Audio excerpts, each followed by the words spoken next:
En el cine, la imagen está encerrada en el rectángulo de la pantalla, que es el que define el mundo de la película, separándolo del mundo real en el que estamos nosotros.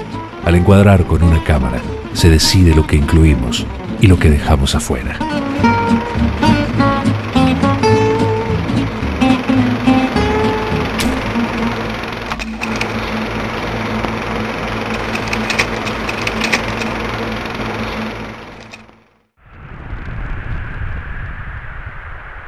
Hijos e hijas de la tierra argentina,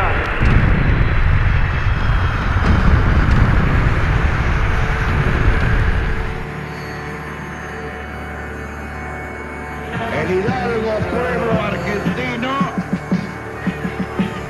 tiende sus manos al adversario. Comunicado del Estado Mayor Conjunto número 165. En el día de ayer, 14 de junio de 1982, se elaboró un acta en la cual se establecen las condiciones de cese de fuego y retiro de tropas.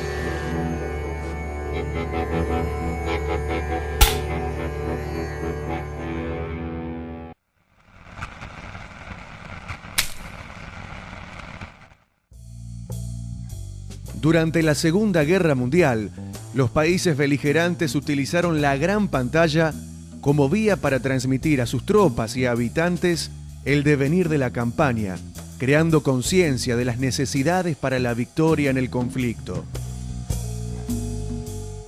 Estos mensajes, generalmente en forma de noticiero, dieron un salto cualitativo en los Estados Unidos, donde se decidió utilizar el enorme potencial que ofrecía Hollywood como una gigantesca agencia publicitaria. En esta época, numerosos actores y directores contribuyeron al esfuerzo de la guerra, animando a las tropas o realizando documentales o películas que sirviesen para elevar la moral de los estadounidenses. El tipo de cine realizado en aquellos momentos estaba cargado de un contenido propagandístico y en las películas se tiende a mostrar el heroico sacrificio de los militares. Tras la guerra, el género bélico pierde su fuerza y no es hasta después de transcurrido algunos años cuando en los 60 una serie de superproducciones que recreaban las grandes batallas de la contienda vuelven a revitalizar este tipo de cine. Otra vez, y debido a la impopularidad de la guerra de Vietnam, el tema bélico cae, y no será hasta los 80 cuando vuelve a resurgir. Al principio, con películas más cercanas a la aventura, en la que el héroe estadounidense vence en la pantalla como no pudo hacerlo en la selva. A mediados de esa década, y ya en los 90, surge una nueva corriente que deja un poco de lado el conflicto, que se convierte en el escenario y se centra en el soldado como persona, el cual tiene sentimientos y temores, además de numerosas dudas morales sobre la corrección de las acciones que se ve obligado a realizar. En este nuevo tipo de películas se observa la guerra y sus consecuencias, tal vez con una mayor crueldad que en sus predecesoras.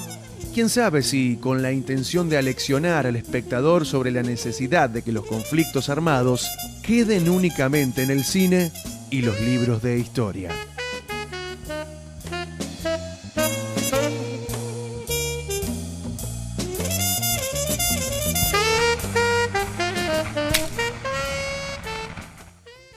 Alessandro Portelli distingue entre lo que es la memoria histórica de los hechos y la memoria del sentido común.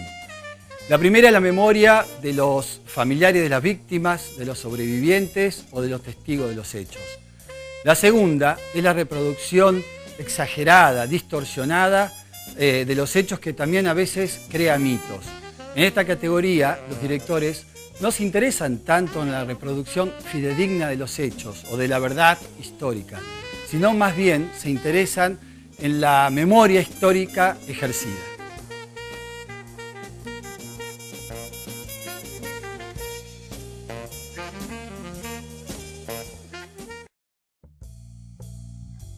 Claude Lanzmann, nacido en Bois-Colombes el 27 de noviembre de 1925, es un director de cine, guionista, productor y periodista francés. Lanzmann, que se confiesa ateo, se dedica al cine desde 1970. Su obra cumbre es considerada la película documental Zohar, en la que comenzó a trabajar en el verano de 1974.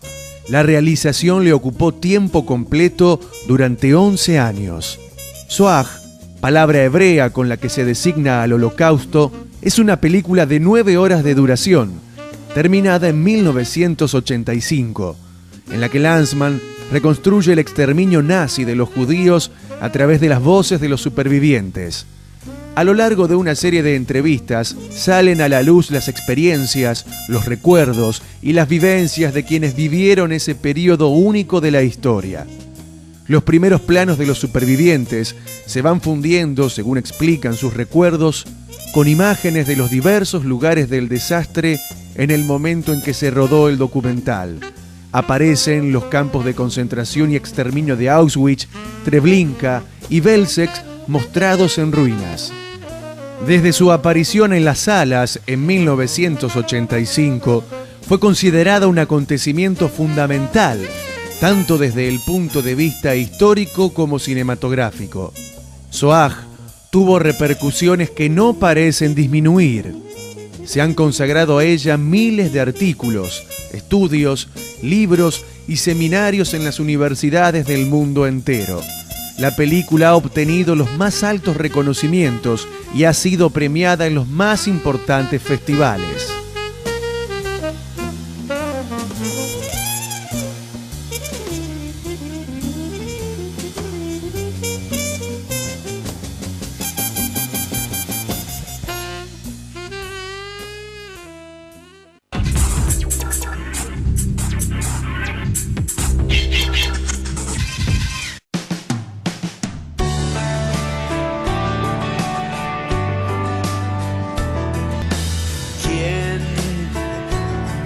Te puede explicar qué es la vida, decirle al corazón que es mentira cuando quiere creer.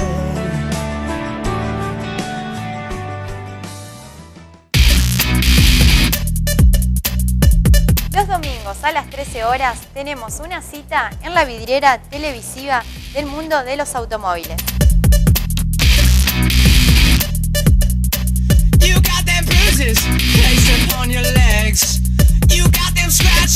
Tenemos una cita en Drivers TV, la vida detrás de los fierros.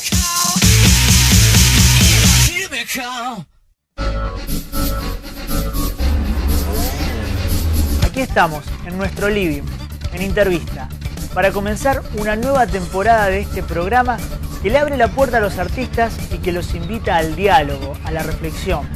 Yo les invito a que se queden con nosotros porque este año vamos a recibir muchos artistas que valen la pena. Aquí, en Intervista.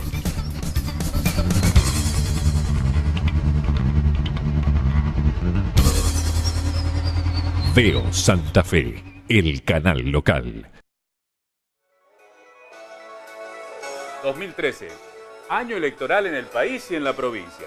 Crujen las estructuras de los partidos políticos. No sé si va a ser tan así. Sin ánimo de polemizar, Los jueves, de 22 a 23 en vivo por Veo Santa Fe. Sin ánimo de polemizar.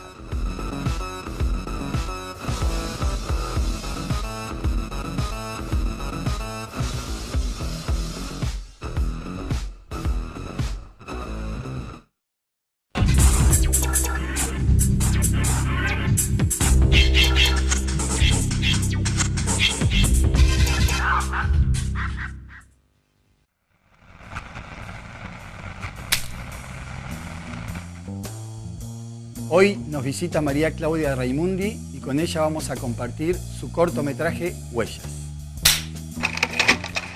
Bienvenida María Claudia al programa. Hola, ¿qué tal? Muchas gracias. ¿Por qué elegiste Malvinas para hacer tu cortometraje? En principio fue una necesidad interna, como una deuda interna que tenía porque soy contemporánea a los chicos que hicieron en ese momento la conscripción y les tocó ir a Malvinas. Yo estaba en 5º año y tuve amigos que tuvieron que ir. Entonces era como una deuda que tenía interna por lo que yo sentí en aquel momento y después como maduré y di un vuelco en la concepción de lo que fue la guerra. Y entonces, bueno, me debía eso. Era como una deuda que tenía. O sea que lo tenías pensado de mucho tiempo antes. Es como que tenías necesidad de expresarte con respecto a este tema. Vos sabés que hasta que no lo elegí no me di cuenta que lo tenía realmente. Sí, porque no quería hacer una segunda película y cuando empezaba a escribir, bueno, salió eso y evidentemente era porque lo sentía. Me pasó lo mismo con la película anterior. Es como que no puedo pensar a ver de qué tema hablar, sino que surge internamente. Mira, justamente te iba a preguntar, porque tu primera película es Laura, sí, también es un documental, y yo relacionaba esto que tiene algo en común, que está trabajando el tema de la identidad, porque si bien sí, es que lo de Huellas también tiene algo que ver con la identidad, ¿no?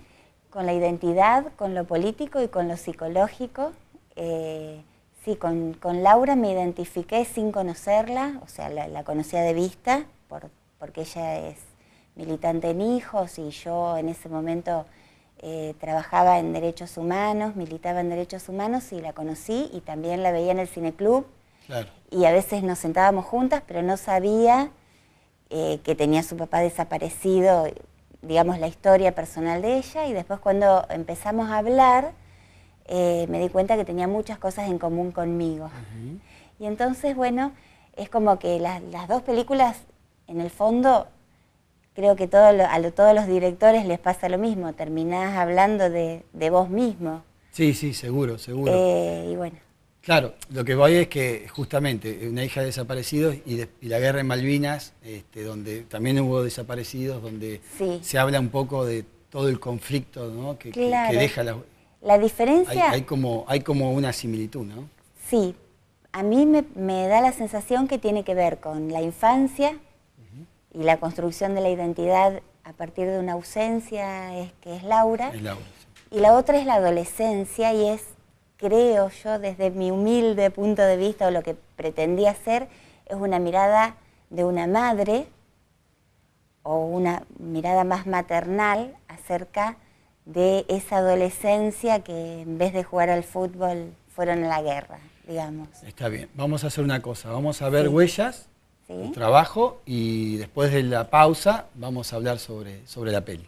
Bueno, vale.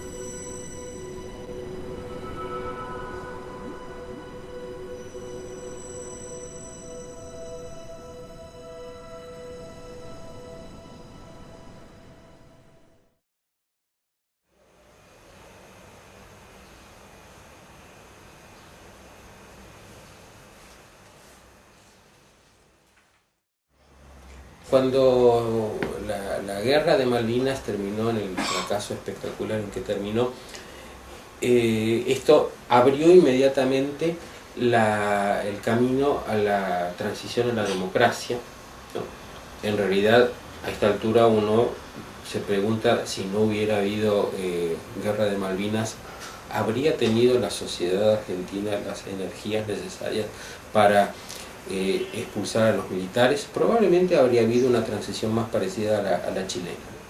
Todos estaban de acuerdo en que los militares habían fracasado y que eran desastrosos y que tenían que irse. Pero hay dos razones por las cuales pudieron haber fracasado, que no se discutieron.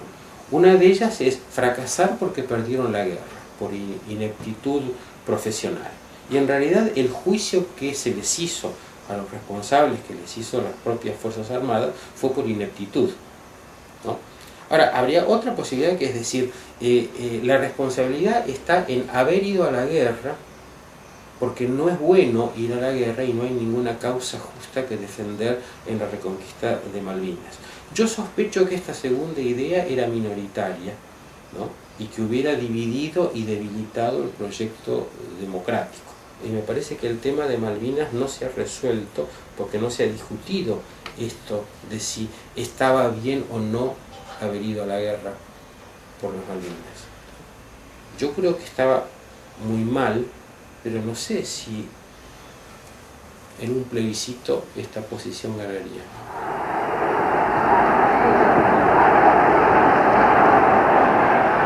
Compatriotas, hemos recuperado,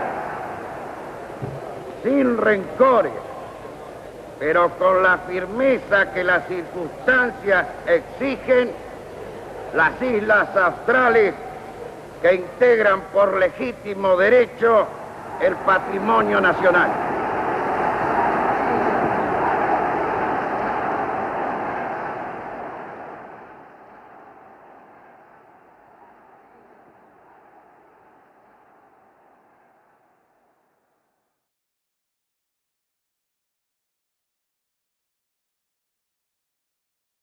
Cuando el preámbulo dice para nosotros, para nuestra posteridad y para todos los hombres del mundo que quieran habitar el suelo argentino, y lo dice en un texto constitucional, dice, estas son las reglas, este es el cuerpo político y el contrato, todos los que quieren incorporarse son bienvenidos, ¿no? Si pensamos que una nación es un contrato, ¿no?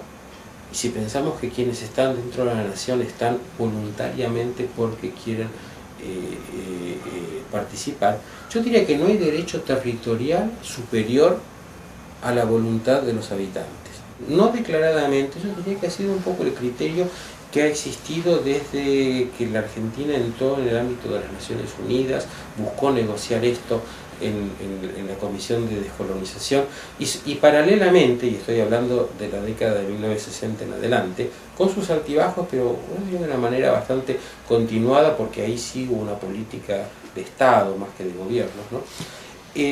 Procuró ofrecer ventajas a los habitantes de las Malvinas, ¿no? Que era no era difícil porque Inglaterra se ocupaba muy poco de ellos y ellos tenían infinidad de necesidades que podían ser solucionadas por los argentinos. Transporte, aviones, hospitales, maestros, ¿no? Y me parece que hubo una larga historia, hasta 1982, de acercamiento, de contacto, de interrelación, ¿no es cierto? Que probablemente en algún momento habría terminado en, yo no les digo en el acto mágico de decir queremos ser argentinos, pero bueno, en el mundo ya no hay esos actos mágicos, hay formas de cooperación, relaciones federativas, etc. Yo creo que era un buen camino, ¿no? Ahora nos odian, con toda razón, y nos temen, y saben que si se descuida en un momento, otro militar loco va a querer hacer lo mismo, ¿no? Entonces, la famosa gesta para recuperar las Malvinas, en realidad lo que hizo fue perderlas. Lo que hizo fue perderlas. Entonces es un punto importante porque permitiría destruir ese mito de las Fuerzas Armadas defensoras de la integridad de nuestro patrimonio. Son tan desastrosas, o fueron tan desastrosas, que hicieron todo lo contrario de lo que había que hacer para incorporar las Malvinas a la Argentina. Cuando yo tenía 18 años, no sabía nada de la vida, no sabía nada de nada.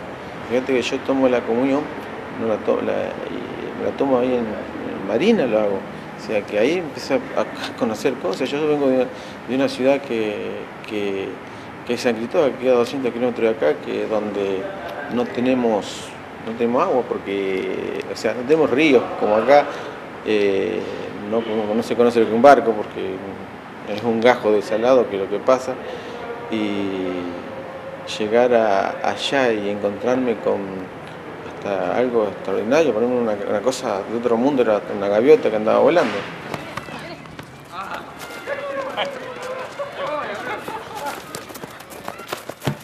Tengo dos nenes de 18 años, uno de 18 y otro de 19, que tienen la edad que tenía yo cuando tuve que ir al conflicto de Malvinas, pero yo a ellos los veo muy frágil, no soportarían lo que yo soporté.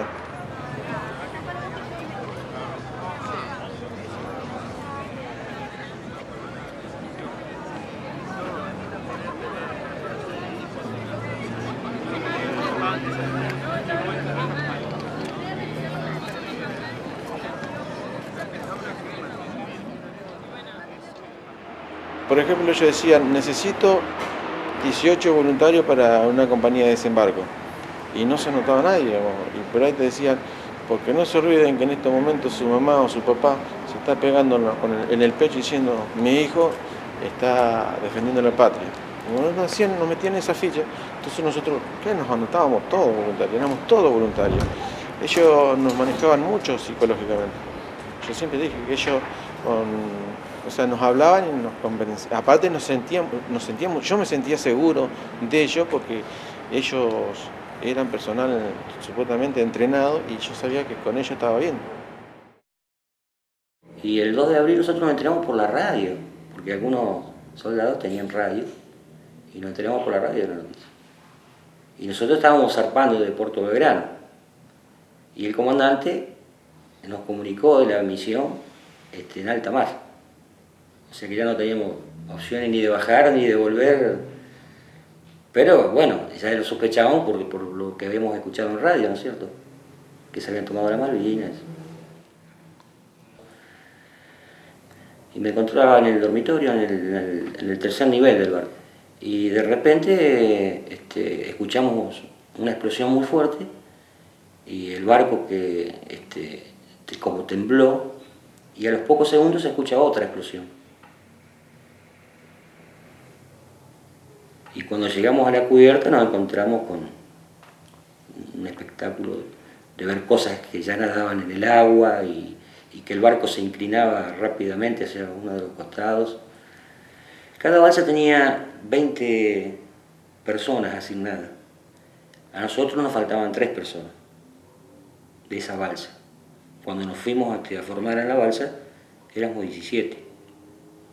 Presumo que los 3 compañeros que faltaban habrían tenido algún problema en el ataque.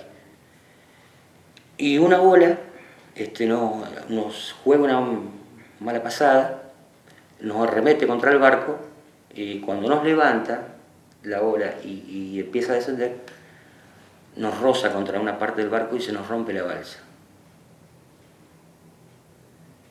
Cuando la rompe, como la balsa era de goma y plástico, se desinfla automáticamente y quedamos todos atrapados dentro de la balsa, como si en un frasco tenés un grupo de lombrices, una cosa así.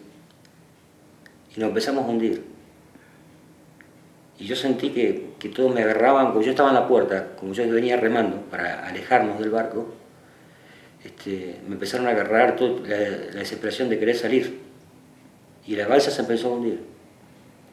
Y de repente, en un segundo, que siento que me sueltan, pego el manotazo en el agua y salgo de la balsa y levanto la cabeza, veo otro grupo de balsas que se estaban alejando y ahí cerré los ojos y empecé a nadar y a nadar y a nadar hasta que choqué contra una.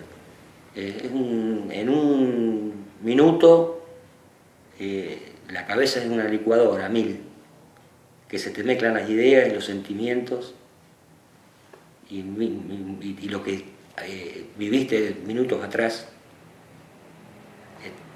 No sé cómo decirte todo lo que te pasa en tan poco tiempo.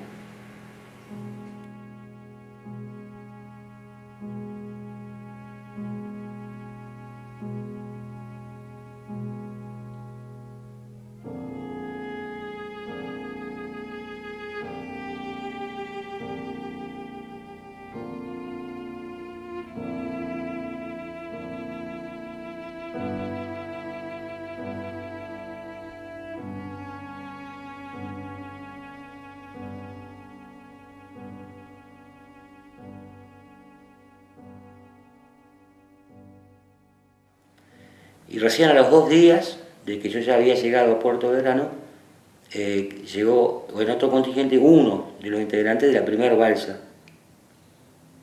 Y al otro día llegó el otro. Pasaron los días y bueno, como habíamos llegado en distintos grupos, teníamos la esperanza de que sigan llegando otros compañeros, pero no. Quedamos esos 3 nada más.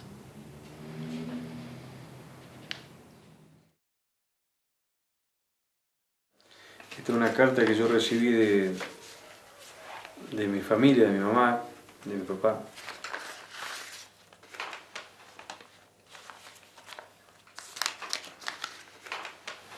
que me manda la Virgencita, mi mamá, me mandó una virgen. Y dice, mi hija dice, querido hijo, dice, ruego a Dios te encuentres bien, lleno de coraje y tranquilidad, que es lo que debes tener en estos momentos. No olvides que sos hijo de una criolla y nosotros todos bien. Bueno, después me dice que me prepararon una encomienda.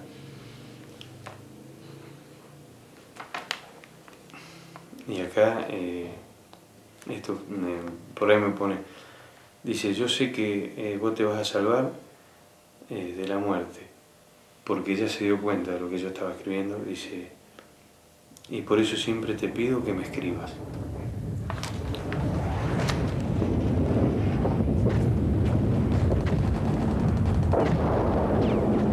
Yo fui a pelear una guerra con 5 balas de cañón. Fui con 10 y tuve que prestar 5. Recuerdo del combate el darse aliento, el tener cuidado, guarda allá, no teníamos más munición.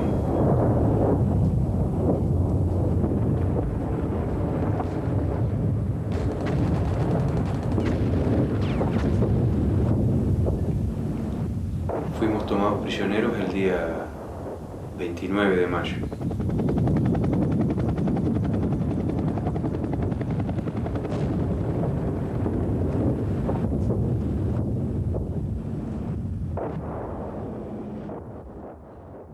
Al otro día de haber caído prisionero, tuve que buscar a camaradas caídos en algunos lugares y a ellos después los cargábamos en un carro, una chata, que la llevaba a un jeep, y esos cuerpos después eran depositados en una fosa común, que hoy es el cementerio de Darwin.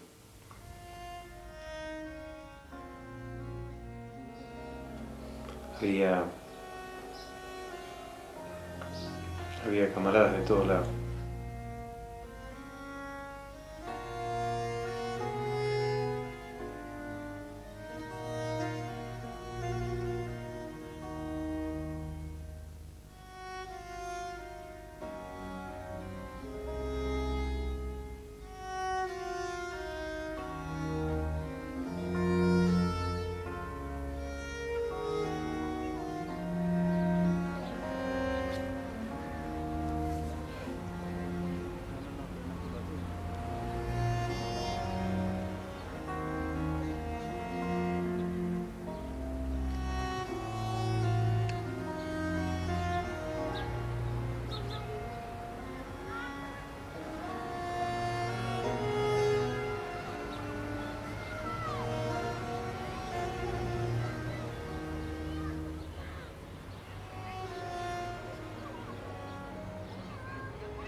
Cuando el gobierno militar encaró la operación, lo hizo con la misma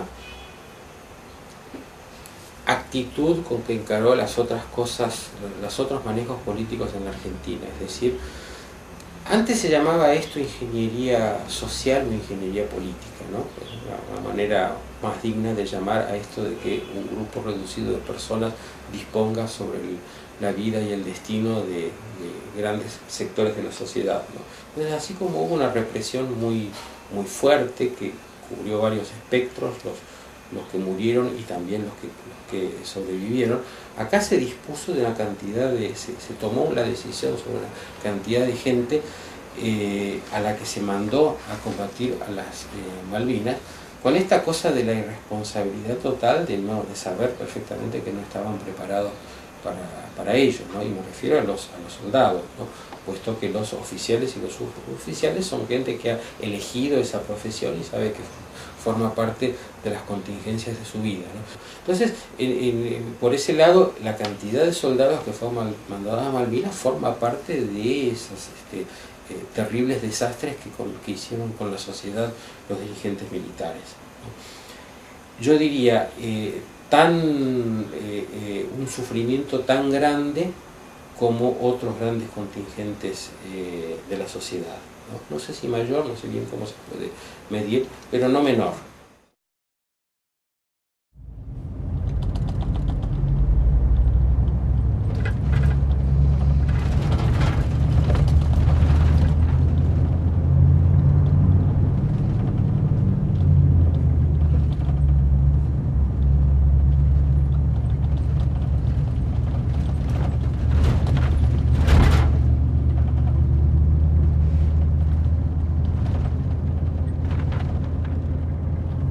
Yo me acuerdo que yo llegué a Santo Tomé en colectivo, me bajé en una parada y un vecino me reconoció y me llevó hasta mi casa. Ahí nomás me abrazó y me subió a una camioneta que tenía y llegó a mi casa tocando bocina, impresionante. Me acuerdo que entré por la manzana 5, entré caminando y la vi a mi vieja que bajaba la escalera y no aguantó más, pobrecita, y se quedó sentada llorando, ella esperándome. Bueno, me apuré, subí, me abracé, lloraba muchísimo. Y mi papá no, mi papá se quedó sentado. Me esperó hasta que yo llegué ahí al comedor. Bueno, él lloraba, no me decía nada, lloraba nomás. Y me abrazaba fuerte. Yo por ahí hablo con mi mamá, que después de muchos años hablamos de ese tema, nunca habíamos hablado. Y ella decía que nunca se hubiera imaginado de verme en el estado en que me vio esa vez. Nunca. Por demás de delgado, muy asustado, porque el susto duró mucho tiempo. Yo cuando volví allá estuve mucho tiempo solo, me quedé solo mucho tiempo, o sea, no salía, vivía en mi casa, no salía ni siquiera a hacer mandado, no, me quedaba en una habitación, quedé mucho tiempo encerrado solo. Y prácticamente no volví a ser el de antes, cambió mucho. Hubo una maduración de golpe. Estaba medio como retraído, me quedaba más en mi casa. Porque no quería que me pregunten. Tuve un tiempo donde yo no quería hablar del tema. Lo quería retener yo solo en mi memoria y en mis sentimientos. Y después me empecé a soltar y me di cuenta que hablando yo me sentía mejor. Cuando yo largaba lo que yo sentía, me hacía sentir mejor. Entonces de a poquito fui reintegrándome, pero no volví a ser el mismo. Uno por ahí tenía miedo de que cualquier reacción pudiera ser mala, no normal. Cualquier reacción podía ser agresiva. No teníamos atención médica, no teníamos ayuda de nada. Decían de que íbamos a tener una obra social para ser atendidos. No fuimos ni siquiera vistos por un psicólogo, no fuimos atendidos por nadie. O sea, nos dejaron solos. Y al sentirte solo, muchos de los nuestros decidieron lamentablemente de quitarse la vida. Vos te ponés a pensar en que se hayan suicidado más chicos de los que perdimos en el conflicto. Es terrible.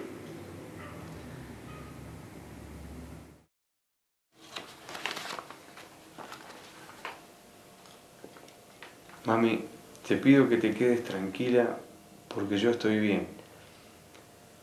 Y también quiero le pongo 2 veces lo mismo, que lo tranquilices a papi, porque yo voy a volver junto con mis compañeros de compañía.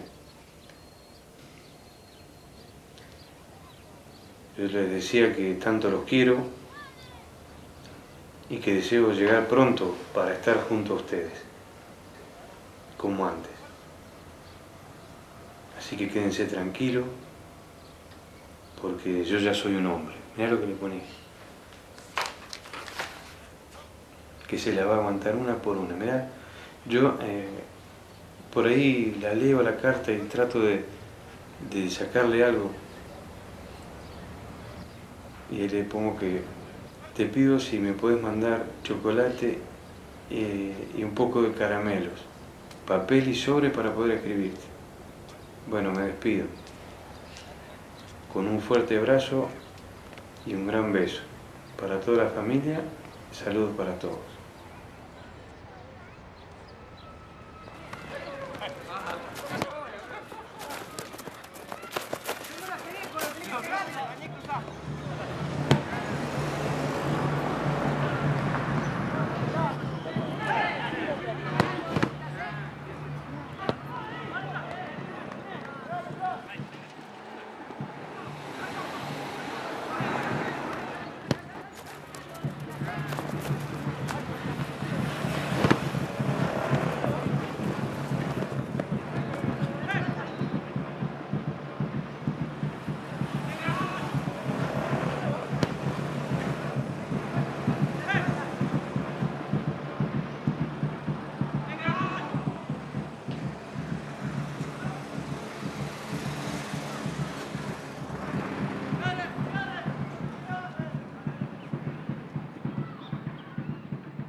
Te puede explicar qué es la vida, decirle al corazón que es mentira cuando quiere creer.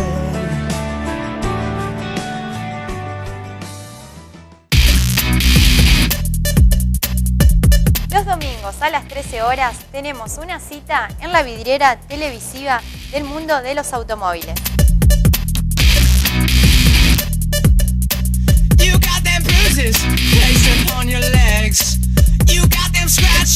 Tenemos una cita en Drivers TV, la vida detrás de los fierros.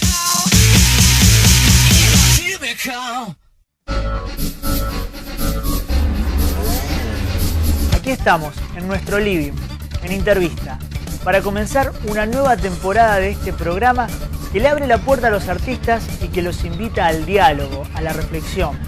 Yo les invito a que se queden con nosotros porque este año vamos a recibir muchos artistas que valen la pena. Aquí, en Intervista.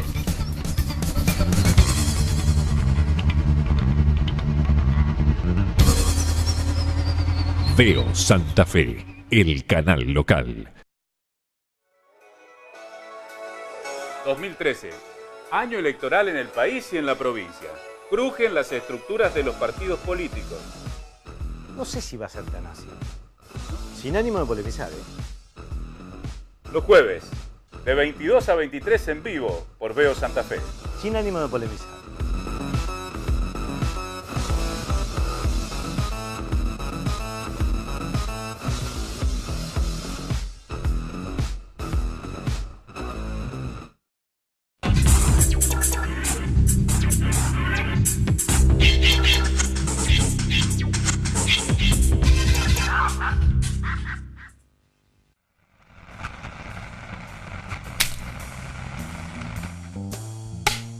Gracias, María Claudia. Bueno, vos hiciste tus estudios en el taller de cine de la universidad, ¿no es cierto? Sí. Los 2 años. Sí. Y Laura fue la película que, digamos, más de taller, si se quiere. Claro. ¿Y Huellas? ¿Cómo armaste este proyecto? Bueno, cuando terminás de hacer el taller, que continuás porque te gusta y querés seguir participando, presenté otro guión para que tuviera la suerte que tuviera y bueno, y lo aceptaron y les gustó y conseguí amigos que trabajaron conmigo y entonces nació Huellas. Claro, porque generalmente en el taller se hace el trabajo, digamos, de alumno. Se hace un ejercicio de filmación. Claro. Y después pasás a un segundo nivel que te podés quedar y bueno, yo lo que pasa es que con Huellas tenés que como que tu segunda película la tenés que tratar de producir vos. Claro, claro. Y bueno. Aunque contaste con tu grupo del taller, porque en los créditos están todos. Imposible hacerlo solo. No, seguro. El cine no se puede hacer no, solo. Eso de ninguna manera. No existiría Huellas. Contame más o menos cómo armaste tu guión de la peli, ¿no? Teniendo en cuenta que hemos visto a un historiador que nos da como una especie de... ¿cómo se dice? Cuando una mirada digo yo, teórica. Teórica, de afuera. Sí, sí, sí. Y después tenés tres excombatientes que son los que participaron. Pusieron el cuerpo. 2 sobrevivientes del general Belgrano y uno de infantería. Sí. Pero ¿cómo armaste este guión? ¿Cómo lo pensaste? Bueno, como te decía que había sido una deuda interna, yo en quinto año salí al recreo y cantaba con mis compañeros que venga la flota, que los vamos a reventar y muy nacionalista. Y sí, era lo que pasaba en esa época. Era lo que pasaba. Cuando ese verano me voy de vacaciones, me reencuentro con un amigo mío, chaqueño, que había ido a Malvinas. Y estaba loco, te diría yo. Era otra persona. Claro. Y yo ahí como que como que tuve una pequeña crisis. Y bueno, y quedó como, me sentí como desubicada, te diría, como ignorante, como fuera de la realidad. Claro. Y bueno, y se ve que lo deposité en algún lado, que me quedó como deuda. Entonces cuando empecé a escribir, surgió esto y viajé al Chaco. Después de años sin verlo, lo entrevisté. Él había ido a tierra, le tocaba aviación y porque llegó tarde lo mandaron a la guerra en tierra. ¿Es el de infantería? No es él, porque es chaqueño, se llama Julio Minio, sigue viviendo en Resistencia y bueno, y yo como que le hice una larga entrevista, pero que después desgrabé y a partir de ahí hice el guión. ¿A partir de una entrevista primero? De una entrevista con ese amigo mío. Y de ahí como que a partir de ahí empecé como a ver por qué lado encararlo. Cuando lo invité a venir no pudo. Entonces la produje yendo al centro de excombatientes en Santa Fe y bueno, y me conectaron con algunos excombatientes que estaban dispuestos a hablar, inclusive uno de los del Belgrano, René Udrízar. El más peladito. Sí, él como que no contaba mucho lo que le había pasado, no estaba acostumbrado, no quería, había que convencerlo. Y bueno, entonces a mi amigo no lo tuve, pero los tuve a los chicos de acá, digamos. ¿Sabes que con René, que es el segundo que habla, digamos? Sí, sí. El primer muchacho de San Cristóbal. Héctor y René, claro, pero viven ambos en... Bueno, no, en ese momento estaban en Santo Tomé ambos. Ambos, sí, sí. Sí. Bueno, me pasó que como que toda la entrevista que vos le hacés está como al borde de las lágrimas. Llanto. Es impresionante, es como muy movilizador eso. Sí. A mí me llegó tanto ese personaje, tanto todo lo que dice, porque él hablaba de adentro, es como que se le podía ver los ojos vidriosos, ¿no? El recuerdo, cómo lo golpeó, que como no puede golpearte haber participado en una guerra, por favor, pero lo manifiesta en el rostro. Y bueno, y él en un principio no quería contar lo que le pasó, le costaba mucho. Inclusive después cuando se estrenó la película, yo primero les fui a llevar una copia a la casa de cada uno para que la vieran antes de que se estrenara en el taller y él no fue. No sé si no pudo ir, no... Pero sí vio la copia, digamos. Sí, vio. ¿Y te comentó algo de la copia? No, nunca me comentó. ¿Nunca te comentó? No, yo creo que es una herida que todavía la tiene abierta, René. Sí. Pero bueno. ¿Y con los otros qué pasó? ¿Fueron al estreno? Sí, los otros fueron. ¿Y te pudieron hacer comentarios? Sí, les gustó, gustó. A pesar de que yo les dije era mi mirada, o sea, yo tengo 10 horas filmadas y está reducido en 24 minutos. Ellos tienen un discurso nacionalista y no era lo que yo quería mostrar, o sea, que quedó mucho afuera. Sí. Pero yo les expliqué a ellos tres que era mi mirada sobre... Eso te iba a preguntar, ¿cómo uno...? Pues yo soy también... Yo estaba en 5º año cuando fue la... A mí me sortearon en esa época y salí número bajo. No hice la colimba. Pero tengo conocidos que sí. Y siempre me pregunté, como cineasta, cómo encarar una mirada sobre Malvinas. Es un tema muy complicado porque despierta muchas opiniones, ¿no es cierto? Sí. A ver, políticamente hablando, ¿no? Sí. Obviamente, nadie va a cuestionar a estos muchachos que a los 18 años fueron a poner el pellejo obligadamente, porque la conscripción era obligada, a un lugar que ni siquiera conocía, ni siquiera qué pertenencia podés tener. Sí. Y bajo las órdenes de dictadura. Y por el otro lado, manejar esto, que siempre los excombatientes lo dicen, ¿no? Cómo manejar esto de una guerra que fue declarada por una dictadura y los combatientes que pobrecitos no tienen nada que ver con una decisión que no tomaron. Sí. Y en los dos cortos me pasó que hay un discurso político. Laura también tiene un discurso político. Pero mi mirada era distinta. O sea, yo lo que quería mostrar es que ellos como adolescentes, quería que la gente que escuchara los viera como si tuvieran 18 años. Que lo que sentía una madre, por eso la carta de Sergio, sí.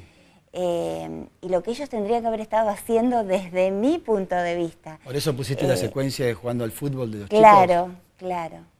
Como que ellos tendrían que estar en la cancha de fútbol. Claro. Más allá de la reivindicación o no de Malvinas. Por eso te digo, es un tema muy complicado. Claro. Yo como madre no quiero que mi hijo vaya a una guerra a defender nada. Lo quiero tener en mi casa sano y salvo. Y era más o menos lo que... Además, que ellos, René lo dice, ninguno volvió a ser el mismo. O sea que ninguno volvió con 18 años como un chico cualquiera de 18 que se acuesta y se despierta a los 3 meses y sigue siendo casi el mismo. Ellos fueron, a partir de ahí, otras personas. Y en realidad tratando de sobrevivir, porque ahí no sé quién dice que en realidad el número de muertos es mayor el de los suicidios que el de los caídos. Sí. Eso es tremendo, ¿no? Sí. Y bueno, ellos tienen un montón de compañeros que se suicidaron. Sí, es lo primero que te dicen. En realidad, la falta de contención cuando volvieron, de contención psicológica sobre todo. Sí. Pero bueno, la mirada del director, yo quería mostrar eso nomás, porque si no era muy abarcativo el tema. Sí. Con la cantidad de años que pasaron y la cantidad de años que hay gente viviendo ahí en Malvinas y que nació en Malvinas, no se puede resolver nada sin también tener en cuenta lo que opina esa gente. No solo desde el punto de vista territorial y la historia argentina, sino los que nacieron ahí. Hay gente que es malvinense. Y bueno, y Romero habla del contrato. Claro. No sé, habría que, como que, a mí me parece también seducirlos de que quieran pertenecer al territorio argentino, más que... Cosa que me parece que... Por las armas. No, eso ni hablar. Yo no coincido con ninguna guerra, pero... Por eso, yo tampoco, y bueno, no sé, me parecía es como delicado. Pero igualmente en eso no me quería tanto No, seguro. Estaba rescatando las experiencias personales, porque en realidad... De esos chicos a ellos hablaban de su experiencia personal, claro, de lo que vivieron, de ese infierno que les cambió la vida. Sí. Y que, bueno, tiene un costo en vidas y de todo tipo, ¿no es cierto? ¿Qué sentís que dejó huellas después que la mostraste, que se estrenó? que la pudieron ver todos? Yo en lo personal no lo podía creer, digamos, porque Huellas fue al Bafisi, se seleccionó para mostrar. Qué bárbaro, ¿no? Después... el Bafisi, para aclararle a los espectadores, es el Festival Internacional de Cine Independiente de Buenos Aires. Sí. Yo soy completamente amateur, fui a un taller de cine, que si bien el taller tiene gente grosísima que nos lo da, los alumnos somos, qué sé yo era cineclubista, me gustaba el cine como espectadora. Entonces me parecía como grandísimo estar ahí. Igualmente, bueno, por cuestiones personales no pude ir. Ay, qué lástima, porque hubiese estado lindo que estés pero, presente. Sí, fueron los chicos y dicen que estuvo re lindo. Después sí viajé al Malva a un concurso de la mujer y el cine, por eso te digo que es una mirada femenina. Y ahí también, con gente que estudia, estudiantes de cine o directores de cine, con ficciones, con actores conocidos como Bando Villamil, Adriana Salonia, y yo ahí sentadita porque también Huellas fue seleccionada. Y por eso es como que viví algo, no lo podía creer. Y me dieron ganas de seguir filmando. Bueno, hay que seguir filmando. Pero volviendo a esto, ¿alguna escuela la proyectó la película? No mira, yo sé que ellos, Sergio Sí. y Héctor, no sé, René, la llevaron a varias escuelas. Ajá. Y que cuando ellos los llaman para el 2 de abril o para el 10 de junio para hablar sobre Malvinas, muestran la película. También de San Cristóbal, un amigo mío, Miguel Mercury, que participó en la película, sí, lo conozco. él también hicieron un ciclo en el Círculo Italiano. Y el Círculo Italiano, sí. Y yo pasé Huellas y quedó allá, no sé si quedó una copia, no sé si habrán hecho alguna otra cosa con Huellas, porque hubo un excombatiente que se acercó y me dijo que nunca había visto, algo así. Sí, por Así eso te digo que me parece que... sus repercusiones. Claro, que más allá de la época, porque sí, la hice en el 2005, pero son películas que por ahí son interesantes que estén en otro circuito, si se quiere, ¿no? Un circuito de escuelas o... Claro. Porque, por lo menos para que sea como un arma de debate, a ver si se entiende. Arma de debate. Sí, sí, Quizá sí. la palabra arma, no sé si está bien usada, pero que sirva para el debate. Claro. Para debatir de Malvinas desde otro lugar, ¿no? Claro, sí, generalmente en el taller durante años se mostró, en el taller de cine para los alumnos que venían los años siguientes, pero generalmente se debate sobre la forma de hacer cine, sobre cómo tenés que trabajar para producir una película, lo valioso del equipo, Claro, y todo eso, claro. cómo hacer una entrevista, Claro. pero no sobre Malvinas. Está bien, está bien. María Claudia, y en cine en general, ¿cuál es una de tus películas de referencia o película favorita o como quieras Hay llamarlo? un montón. Sí, hay muchas. Sí. Pero a mí me gusta mucho Abbas Kiarostami y me gusta ¿Dónde queda la casa de tu amigo? ¿Dónde queda la casa de mi amigo? Esa película me llegó al alma.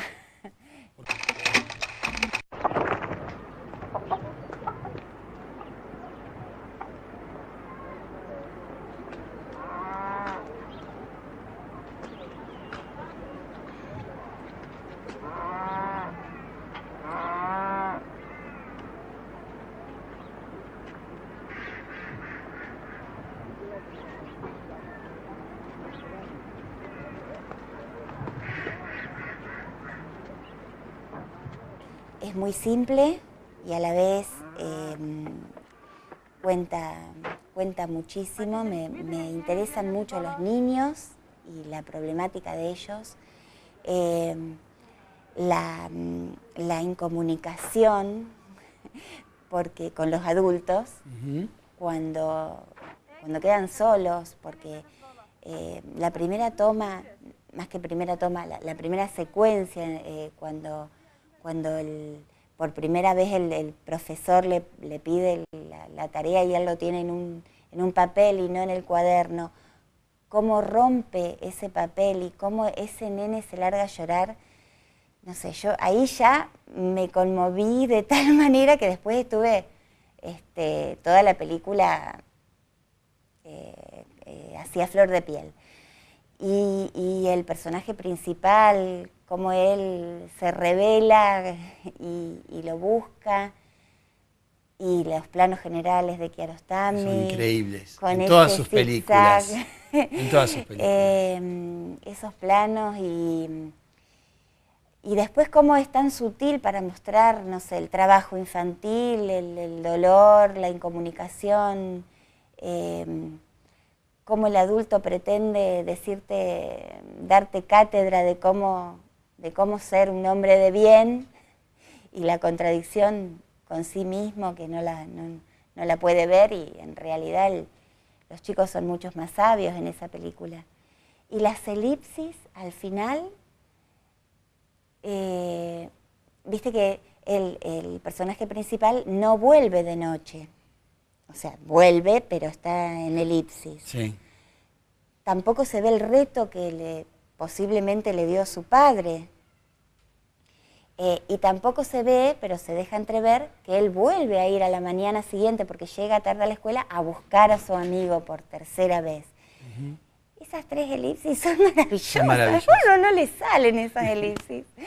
Bueno, no sé, a mí me encanta Kiarostami. Sí, a mí me gusta mucho, de que vi Detrás de los Olivos, ahí descubrí un cineasta que, bueno, sí, maravilloso, sí, maravilloso. En toda su filmografía, ¿no? Sí. Así que, bueno, María Claudia, te agradezco mucho que hayas participado en el programa. Bueno, muchas gracias. Gracias por invitarme. Espero que Huellas se difunda y yo creo que en realidad Malvinas es un tema que cuesta mucho abordarlo y cerrarlo. Sí, es una mirada chiquitísima no importa, acerca de algo. Es una mirada, Sí. Digo, tu película es un aporte, una mirada a este tema, pero en general es un tema muy complicado. Sí. Nos cuesta mucho y bueno, bienvenida aunque sea una mirada y que se pueda difundir. Bueno. Te agradezco mucho. No, muchas gracias. Hemos cumplido el programa número 13, difundiendo todo lo que se hace en Santa Fe en cuanto al audiovisual. Yo los invito, como siempre, a que puedan participar, opinar, escribir, comentar, proponer en nuestro Facebook del Rectángulo Obtuso. Le quiero agradecer, como siempre, al personal técnico de Cable Video, a Víctor y Alejandro que me visten en Company, que me dijeron que ya está la ropa de la nueva temporada, aunque ya casi me ría, pero ya está la ropa de la nueva temporada. Quiero agradecer también a Pedro Casís, a Darío Burlando, y los espero la semana que viene.